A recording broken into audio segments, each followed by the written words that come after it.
ക്ലിനിക്കിൽ വരാറുള്ള പേഷ്യൻസ് സ്ഥിരം പറയുന്ന ഒരു ബുദ്ധിമുട്ടാണ് എത്ര ഉറങ്ങിക്കഴിഞ്ഞാലും ഒരു ഫ്രഷ്നെസ് തോന്നുന്നില്ല. 7 മണിക്കൂർ 8 മണിക്കൂറൊക്കെ സ്ഥിരമായി ഉറങ്ങുന്നുണ്ട്, പക്ഷെ എണീറ്റ് കഴിഞ്ഞാൽ ഉറങ്ങാത്ത അതേ ഒരു ടയർഡ്നെസ് പോലെ തോന്നാം. ഒരു full time low battery life പോലത്തെ ഒരു ഫീലിംഗ്, എനർജി ഇല്ല, ഒന്നും ചെയ്യാനുള്ള താല്പര്യമില്ല. ഇങ്ങനെയുള്ളവരിൽ സ്ഥിരമായി കണ്ടുവരുന്ന ഒരു ബുദ്ധിമുട്ടാണ് ലോ വൈറ്റമിൻ ഡി, അതായത് വൈറ്റമിൻ ഡിൻ്റെ ഡെഫിഷ്യൻസി എന്നുള്ളത്. ഞാൻ doctor Rehana Rasheed, doctor Basil Soumya hospital, Pandikkad, Malappuram ജില്ല. നമ്മൾ കംപ്ലീറ്റ് ഇന്ത്യൻ്റെ പോപ്പുലേഷൻ എടുത്ത് നോക്കിക്കഴിഞ്ഞാൽ ഒരു 80%, അതായത് 80% ആൾക്കാർക്കുള്ളൊരു ബുദ്ധിമുട്ടാണ് വൈറ്റമിൻ ഡി ഡെഫിഷ്യൻസി. നോർമലി ഒരാൾക്ക് വേണ്ടത് 20 മുതൽ 50 വരെയുള്ള നാനോഗ്രാം പെർ മില്ലി ലിറ്റർ എന്ന കണക്കാണ്. ബ്ലഡിൽ വൈറ്റമിൻ ഡിൻ്റെ നോർമൽ റേഞ്ചാണ് ഇത്. എന്നാൽ ഇത് ചെറിയ കുട്ടികൾ, മുതിർന്നവർ എന്നില്ലാതെ എല്ലാവരിലും ഒരേപോലെ കണ്ടുവരുന്ന ഒരു ഇഷ്യൂ ആണ്. അപ്പോൾ ഈ വൈറ്റമിൻ ഡിൻ്റെ ഈ കുറഞ്ഞ കാറ്റഗറിപ്പെട്ടവരാണോ നിങ്ങളിതെങ്ങനെ തിരിച്ചറിയാൻ കഴിയുക? നമ്മുടെ ശരീരത്തിൽ വൈറ്റമിൻ ഡി കുറയുന്ന സമയത്ത് കാണിക്കുന്ന കുറച്ച് സൈൻസ് ഉണ്ട്. അത് നിങ്ങളിൽ ഉണ്ടോ എന്ന് ശ്രദ്ധിച്ചാൽ മാത്രം മതി. അതിൽ ശ്രദ്ധിക്കേണ്ട കുറച്ച് കാര്യങ്ങളാണ്: എത്ര ഉറങ്ങിയാലും വരുന്ന ക്ഷീണം, ലോ മൂഡ്, ഒരു ഡിപ്രസീവ് സ്റ്റേറ്റ്, ഒരു ലോ ബാറ്ററി ലൈഫ് പോലുള്ള സ്റ്റേറ്റ്, എന്ത് ചെയ്യാനും ഉന്മേഷക്കുറവ് തോന്നുക, എനർജി ഇല്ലായ്മ തോന്നുന്നത്, ശരീരത്തിൽ എന്തെന്നില്ലാത്ത കാരണം കൊണ്ട് ബോഡി പെയിൻ അല്ലെങ്കിൽ മസിൽ പെയിൻ വരുന്നത്, ഏതെങ്കിലും ഒരു ജോയിൻറ്റിലോ ഒരു മൊത്തത്തിലുള്ള കൈയിലോ കാലിലോ അല്ലെങ്കിൽ ശരീരമാസകലം തന്നെ കാരണങ്ങളൊന്നും തന്നെ ഇല്ലാതെ വേദനകൾ വരുന്നത്, മുടിയിലുള്ള പെട്ടെന്നുള്ള ചേഞ്ചസ്, എന്തെങ്കിലും ഷൈനിലുള്ള വ്യത്യാസങ്ങളാവാം, മുടി പൊട്ടലാവാം, ഹെയർ ഫോളുകളാവാം. അതേപോലെ തന്നെ എന്തെങ്കിലും മുറിവുകൾ പറ്റിയാൽ തന്നെ അത് മാറാൻ ഒരുപാട് താമസം എടുക്കുന്നു. സാധാരണയൊക്കെ കൂടുതൽ ദിവസത്തേക്ക് ഇതേ ചേഞ്ചസ് കാണുന്നുണ്ടെങ്കിൽ നിങ്ങൾ തീർച്ചയായിട്ടും ഒരു ഡോക്ടറെ കൺസൾട്ട് ചെയ്യുക. പനി, ജലദോഷം, ചുമ പോലുള്ള ചെറിയ ചെറിയ രോഗങ്ങൾ റിപ്പീറ്റഡ് ആയിട്ട് വരുന്നു, കാണിക്കുന്നുണ്ട്, ഡോക്ടറെ പരിശോധിക്കുന്നുണ്ട്, ട്രീറ്റ്മെൻറ്റ് എടുക്കുന്നുണ്ട്, എന്നിട്ടും ഇതേ ബുദ്ധിമുട്ടുകൾ ഇടയ്ക്കിടയ്ക്ക് വരുന്നുണ്ടെങ്കിൽ ഇതൊരു റീസണായി മാറാം. അതേപോലെ കുട്ടികളിലാണെങ്കിൽ പ്രത്യേകം എടുത്ത് കാണുന്ന ഒന്നാണ് മുഖത്തൊക്കെ കാണുന്ന ചെറിയ വൈറ്റ് പാച്ചസ്, ഒരു ലൈറ്റ് കളർ ഷെയ്ഡ് പോലെ ഇങ്ങനെ വട്ടത്തിലായിട്ട് കാണുന്നത്. ഇത് വൈറ്റമിൻ ഡി, കാൽഷ്യം പോലുള്ളവയുടെ ഡെഫിഷ്യൻസി കൊണ്ട് വരുന്നതാണ്. കുട്ടികൾ കളിക്കാനൊക്കെ പോയി കഴിഞ്ഞാൽ തിരിച്ചു വരുമ്പോൾ ഉമ്മ കൈ വേദനിക്കുന്നുണ്ട്, അല്ലെങ്കിൽ കാല് വേദന ഉണ്ട്, ജോയിൻറ്റുകളിലുള്ള പെയിന്, ഇങ്ങനെയൊക്കെ പറയുന്നുണ്ടെങ്കിലും നിങ്ങൾ ശ്രദ്ധിക്കേണ്ടതായിട്ടുണ്ട്. നമ്മൾ ബോഡീൻ്റെ ഹെൽത്തിന്, ഇമ്മ്യൂണിറ്റിക്ക്, വളർച്ചയ്ക്ക്, ഈ 3 കാര്യങ്ങൾക്കും ഒരേപോലെ ഇമ്പോർട്ടൻ്റ് ആയിട്ടുള്ള ഒരു ന്യൂട്രിയൻ്റ് ആണ് വൈറ്റമിൻ ഡി. 2 തരത്തിലാണ് നമുക്ക് വൈറ്റമിൻ ഡി കിട്ടുന്നത്.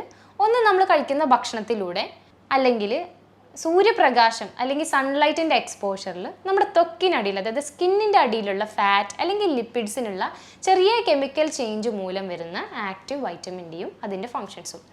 ഇതിന് ഒരുപാട് പ്രവർത്തനങ്ങളുണ്ട്. പല്ലിൻ്റെ ബലം അല്ലെങ്കിൽ ബോണിൻ്റെ സ്ട്രെങ്ത്ത്, ഗ്രോത്ത് എന്നതിനൊക്കെ ഉപരിയായിട്ട് നമ്മുടെ ഇമ്പോർട്ടൻറ്റ് ലിവർ അല്ലെങ്കിൽ കിഡ്നി പരമായിട്ടുള്ള രോഗങ്ങൾ, മറ്റു ജനറൽ ഹെൽത്ത്, ഇമ്മ്യൂണിറ്റിക്കും ഇതിനൊരു വലിയ പങ്കുണ്ട്. ഫസ്റ്റും ഏറ്റവും ഇമ്പോർട്ടൻ്റ് ആയിട്ടുള്ളതാണ് കാൽഷ്യം അബ്സോർപ്ഷൻ. ഒരിക്കലും വൈറ്റമിൻ ഡി ഇല്ലെങ്കിൽ നമ്മുടെ ബോഡിക്ക് കാൽഷ്യം അബ്സോർബ് ചെയ്യാൻ കഴിയില്ല. കുട്ടികളുടെ വളർച്ചയ്ക്കായിട്ട് ഡോക്ടറെ ഞാൻ മുട്ട കൊടുക്കുന്നുണ്ട്, പാല് കൊടുക്കുന്നുണ്ട്, ചീരവർഗ്ഗങ്ങളെല്ലാം കൊടുക്കുന്നുണ്ട്, പക്ഷെ കുട്ടിക്ക് എന്നിട്ടും കാലുവേദന എന്നൊക്കെ പറയുന്നു, കാൽഷ്യം ഡെഫിഷ്യൻസി ഒക്കെ കണ്ടുവരുന്നു. ഇങ്ങനെയുള്ളവരിൽ ചിലപ്പോൾ കാൽഷ്യം മാത്രമല്ല വൈറ്റമിൻ ഡി ഡെഫിഷ്യൻസിയാണ് ആക്ച്വൽ റൂട്ട് കോസ് ഉണ്ടാവുക. ഡയറ്റിൽ എപ്പോഴും വൈറ്റമിൻ ഡി ഉണ്ടെങ്കിൽ മാത്രമേ നമ്മൾ കഴിക്കുന്ന ഭക്ഷണത്തിലുള്ള കാൽഷ്യം അതിനെ അബ്സോർബ് ചെയ്യാൻ കഴിയുള്ളൂ. എന്നാൽ മാത്രമേ സെൽസിന് അത് ആക്റ്റീവ് ഫോമിലോട്ട് കൺവേർട്ട് ചെയ്യാനും അത് ബോഡിയിലുള്ള മറ്റ് ഫങ്ഷൻസിന് യൂസ് ചെയ്യാനും കഴിയുള്ളൂ. അതുപോലെ തന്നെ നമ്മുടെ ഇമ്മ്യൂണിറ്റി അല്ലെങ്കിൽ പ്രതിരോധ ശേഷി 2016, 2017 അതിനുശേഷമുള്ള ഒരുപാട് വർഷങ്ങളിലും നമ്മൾ പ്രതിരോധം അല്ലെങ്കിൽ ഇമ്മ്യൂണിറ്റിയിൽ വൈറ്റമിൻ ഡിക്ക് ഒരുപാട് പങ്കുണ്ടെന്നുള്ളത് ഒരുപാട് സ്റ്റഡീസും സയൻറ്റിഫിക് സർവേസും കാണിക്കുന്ന ഒന്നാണ്. ഒരുപാട് ക്യാൻസറുകൾ, പ്രത്യേകിച്ച് ലങ് ക്യാൻസർ പോലുള്ളത് ഈ വൈറ്റമിൻ ഡി കുറവുള്ള ആൾക്കാരിലാണ് കണ്ടുവരുന്നത് എന്നുള്ള പുതിയ പഠനങ്ങളുടെ റിസൾട്ടുകൾ വരെ അവൈലബിൾ ആണ് ഇപ്പോൾ. ഇതിൻ്റെ കൂടെയുള്ളതാണ് വൂണ്ട് ഹീലിംഗ്. എന്തെങ്കിലും മുറിവ് പറ്റിക്കഴിഞ്ഞാൽ അത് ഉണങ്ങാൻ സാധാരണയേക്കാൾ കൂടുതൽ സമയമെടുക്കുന്നത്. അത് ഇൻഫെക്ഷനായി തന്നെ ബോഡിയിൽ റീറ്റെയിൻ ചെയ്യുക. ചെറിയ ഇൻഫെക്ഷൻസ് പോലും റിപ്പീറ്റഡ് ആയിട്ട് വരിക, പനി, ജലദോഷം, ചുമ, ആസ്മ പോലുള്ളത് സാധാരണഗതിയിൽ കുറച്ച് ഒരാഴ്ചയിലോ 2 ആഴ്ചയിലൊക്കെ മാറേണ്ടതാണെങ്കിൽ വരെ കൂടുതൽ താമസം പിടിക്കുന്നത്. കുട്ടികളിലാണെങ്കിൽ മറ്റ് നമ്മൾ സ്പെഷ്യലി കാണുന്ന ഒന്നാണ് മുഖത്ത് വരുന്ന വൈറ്റ് പാച്ചസ്. ചെറിയ ചെറിയ വൈറ്റ് ഡോട്ടുകളായിട്ടോ സർക്കിൾസ് ആയിട്ടോ കണ്ടുവരാവുന്നതാണ്. അതേപോലെ തന്നെ കളിച്ച് കഴിഞ്ഞ് കഴിഞ്ഞാൽ വരുന്ന വേദനകൾ, കുട്ടികൾ കാണുന്ന ഉന്മേഷക്കുറവിനൊക്കെ മെയിൻ റീസൺ ഇത് തന്നെയാണ്. ഇത് കഴിഞ്ഞാൽ നമ്മൾ പറയേണ്ടതാണ് ബോൺ സ്ട്രെങ്ത് അല്ലെങ്കിൽ ബോൺ ഗ്രോത്ത്. കാൽഷ്യം അബ്സോർപ്ഷൻ ഇതിനൊരു വലിയ പങ്കുള്ളത് കൊണ്ട് തന്നെ കാൽഷ്യം അബ്സോർപ്ഷൻ എന്തെങ്കിലും ഭംഗം വരാനും ഇതിൻ്റെ ഒരു ഡെഫിഷ്യൻസി മാത്രം മതി. കുട്ടികളിലാവുമ്പോൾ സ്കേർവി അല്ലെങ്കിൽ ഓസ്റ്റിയോമലേഷ്യ, ഓസ്റ്റിയോപോറോസിസ് പോലുള്ള ബുദ്ധിമുട്ടുകളും വരാവുന്നതാണ്. റിക്കറ്റ്സ് ഒക്കെ വരാം, അതായത് നമ്മുടെ എല്ലുകളുടെ ബലക്കുറവ് വരിക, സോഫ്റ്റനിങ് സംഭവിക്കുക, ചെറിയ എന്തെങ്കിലും ഇഞ്ചുറി അല്ലെങ്കിൽ മെക്കാനിക്കൽ സ്ട്രെയിനിൽ അപകടങ്ങളൊക്കെ സംഭവിക്കുമ്പോൾ പെട്ടെന്ന് ഫ്രാക്ചറുകളോ പൊട്ടലുകൾ വരിക, ഇതൊക്കെ ഇതിൻ്റെ ഭാഗമാണ്. ഒരു ചെറിയ ഡെഫിഷ്യൻസി കൊണ്ടുവരുന്ന ബുദ്ധിമുട്ടുകളുടെ ഒരു റേഞ്ചാണിത്. ഇതിൻ്റെ കൂടെ തന്നെയുള്ള മറ്റു കാര്യങ്ങളാണ് നമ്മുടെ ബ്യൂട്ടി അല്ലെങ്കിൽ അപ്പിയറൻസിൽ ഉണ്ടാകുന്ന മാറ്റങ്ങൾ. നമ്മുടെ ടീത്ത്, അതായത് പല്ലിൻ്റെ ഹെൽത്തിന്, മുടിയുടെ തിളക്കം, ബലം, അതേപോലെ തന്നെ നമ്മുടെ ശരീരത്തിൽ ടോ നെയിൽസ്, നഖങ്ങൾ, കാൽ നഖങ്ങൾ, ഇതിൻ്റെ ഒക്കെ സ്ട്രെങ്ത്തിനും അതിൻ്റെ ലസ്റ്റർ അല്ലെങ്കിൽ ഷൈനിനൊക്കെ വൈറ്റമിൻ ഡിക്ക് ഒരു ചെറിയ പങ്ക് കൂടി ഉണ്ട്. അപ്പോൾ ഇതിൻ്റെ കുറവുണ്ടെങ്കിൽ അതെങ്ങനെ നമുക്ക് നികത്താൻ കഴിയുക, എങ്ങനെ ഇത് പരിഹരിക്കാൻ കഴിയുക? അപ്പോൾ നമുക്ക് 2 തരത്തിൽ ഇത് കറക്റ്റ് ചെയ്യാവുന്നതാണ്. ഒന്ന്, ശരിയായ ഒരു ഡോക്ടറിനെ ചെന്ന് കൺസൾട്ട് ചെയ്യുക. എത്രയാണ് വൈറ്റമിൻ ഡി എന്നുള്ളത് ബ്ലഡിൽ മനസ്സിലാക്കി അതിനനുസരിച്ച് സപ്ലിമെൻറ്റ്സോ ടാബ്ലറ്റുകളോ അല്ലെങ്കിൽ ഇത് സംബന്ധിച്ച് എന്തെങ്കിലും രോഗങ്ങളുണ്ടെങ്കിൽ അതിൻ്റെ ട്രീറ്റ്മെൻറ്റുകൾ അവൈലബിൾ ആക്കാം. അതല്ല എന്നുണ്ടെങ്കിൽ ഡയറ്റ്, നിങ്ങൾക്ക് ഭക്ഷണത്തിൽ തന്നെ ഒരുപാട് രീതിയിൽ ഇത് കൺട്രോൾ ചെയ്യാവുന്ന ഒന്നാണ്. എല്ലാ ഫുഡിലും ഉള്ളൊരു കാര്യമല്ല വൈറ്റമിൻ ഡി. അതുകൊണ്ട് തന്നെ സ്പെഷ്യലി അതിൻ്റെ കൺസേൺ എടുത്തുകൊണ്ട് ആ ഭക്ഷണങ്ങൾ ഡയറ്റിൽ ഉൾപ്പെടുത്തൽ വളരെ നിർബന്ധമാണ്. ഇപ്പോൾ വെജിറ്റേറിയൻസ് ആണെന്നുണ്ടെങ്കിൽ മഷ്റൂംസ്, കൂണ്, നമ്മൾ കൂന് എന്നൊക്കെ പറയും, അത് നമുക്ക് ഒരുപാട് വൈറ്റമിൻ ഡി തരുന്ന ഒരു സോഴ്സാണ്.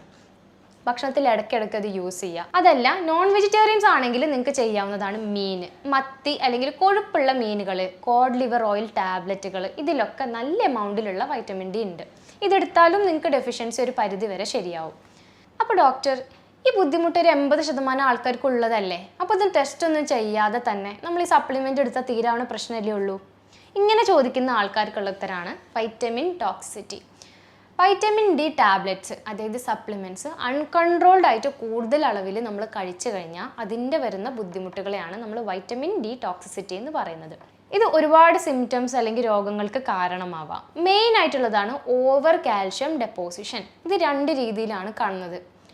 ഹൈപ്പർ കാൽസീമിയ, അതായത് രക്തത്തിൽ കാൽഷ്യം കൂടി വരുന്ന കണ്ടീഷനും അതിൻ്റെ ഭാഗമായി തന്നെ കിഡ്നിയിൽ കാൽഷ്യം കൂടിയിട്ട് അതുമൂലം കിഡ്നി സ്റ്റോൺസും മറ്റ് ബുദ്ധിമുട്ടുകളും വരാം. ഇടയ്ക്കിടയ്ക്ക് യൂറിൻ പോകാനുള്ള ചാൻസസ് അല്ലെങ്കിൽ കിഡ്നി സംബന്ധമായ മറ്റു രോഗങ്ങൾക്കും ഇതൊരു കാരണമായേക്കാം. അതുപോലെ ഓവർ വൈറ്റമിൻ ഡി വരുമ്പോൾ നമുക്ക് മെൻ്റൽ കൺഫ്യൂഷൻ, ശ്രദ്ധക്കുറവ് വരുന്നത്, എന്തെങ്കിലും തരത്തിലുള്ള കോൺസെൻട്രേഷൻ ചേഞ്ചസും വരാവുന്നതാണ്. അതുകൊണ്ട് ഒരിക്കലും ഇത്തരത്തിലുള്ള മരുന്നുകളോ കാര്യങ്ങളോ പ്രിസ്ക്രിപ്ഷൻ ഇല്ലാതെയോ ഡോക്ടറെ കാണിക്കാതെയോ കഴിക്കാതിരിക്കുക. ഡയറ്ററി ചേഞ്ചസ് നിങ്ങൾക്ക് വരുത്താവുന്നതാണ്. വൈറ്റമിൻ ഡി അടങ്ങിയിട്ടുള്ള ഫുഡുകൾ കൂടുതൽ കഴിക്കുക. കുട്ടികളിലാവട്ടെ ഇത്തരത്തിൽ എന്തെങ്കിലും ബുദ്ധിമുട്ട് കാണുന്നുണ്ടെങ്കിൽ ഈ ഭക്ഷണങ്ങൾ കൂടുതൽ ആദ്യം കൊടുത്തു നോക്കാം.